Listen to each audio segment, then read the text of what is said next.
story of the Trojan War did not begin with an epic duel. In fact, there were no great battlefields or spectating soldiers, and there certainly was no Brad Pitt. No, the start of the war that brought two large nations against each other in raging battles, waging armies of men and merciless bloody clashes. The start of the war was caused by an apple.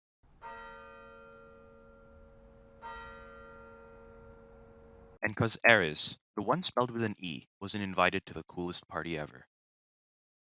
There was a wedding between Peleus and Thetis, war hero with sea nymph, and many of the gods were to show. The following names are formally invited to the wedding of the beautiful Peleus and courageous Thetis: Zeus, Hera, Athena, Aphrodite, Chiron, Apollo, Nathan Philion, Artemis, Hermes. So Ares decided to get her revenge on those selfish and careless gods to show the error of their actions. And how did she wreak her revenge? Everybody, get down! Never mind, guys. False alarm. Just an apple. Wait, read it. It says, "For the fairest, the most beautiful." Definitely not for you. Following the note, many of the goddesses argued over who the apple belonged to. The debates leading to the final candidates of Athena, Aphrodite, and Hera. With Zeus making the calls, it was decided that Paris, the prince of Troy, would be the judge.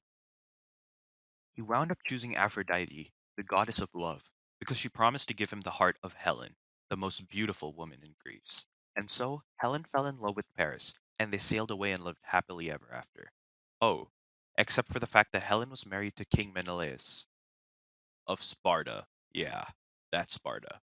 And so, King Menelaus and his army of Achaeans waged war on Troy, with his brother, Agamemnon, leading the expedition. By now, many years had passed since the wedding. Thetis and Peleus had borne a son, a boy named Achilles, and when he was just an infant, his mother had dipped him in the river Styx, of course.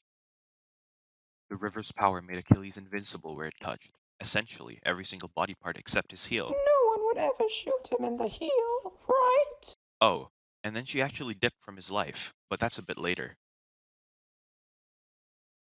And by the time of invasion on Troy, Achilles had ripened into a mighty bold soldier. Along with them fought a warrior named Odysseus, whose great wisdom and strength would immortalize his name. I see Troy coming upon us. Let us release our sheaths and unveil our swords. Sir, the oracle says that the first man to step foot on Troy shall be the first man to fall.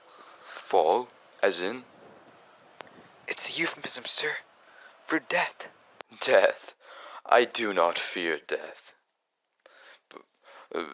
But maybe someone else could land first. Somebody perhaps, not me. Protesilas!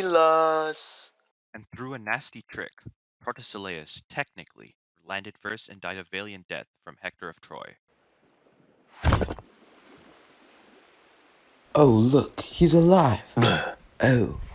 Over 9 years, Achilles and his army rampaged through Troy's surrounding cities, but the city of Troy held out.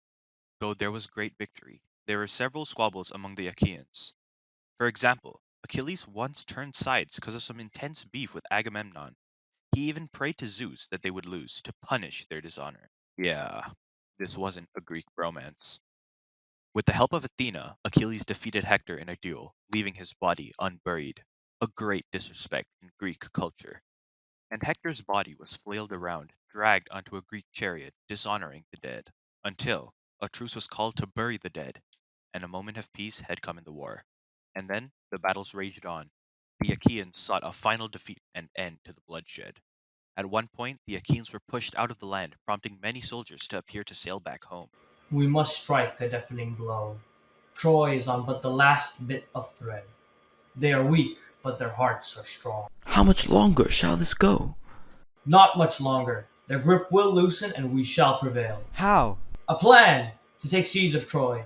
A plan worthy of Athena, legend in the making. A plan so genius, so complex. Troy shall never see it coming.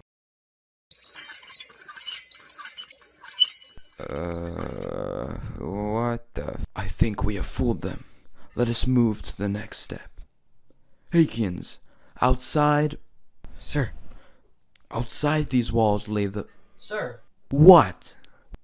is that a match in our wooden horse? What match? Anyway, Achaeans, outside these walls lay the city of Troy. One step outside, and so comes the time for battle. We will not wait, we will not falter. Is the horse talking? Await, Achaeans, for now we show the gods a battle worthy for their eyes. For Greece!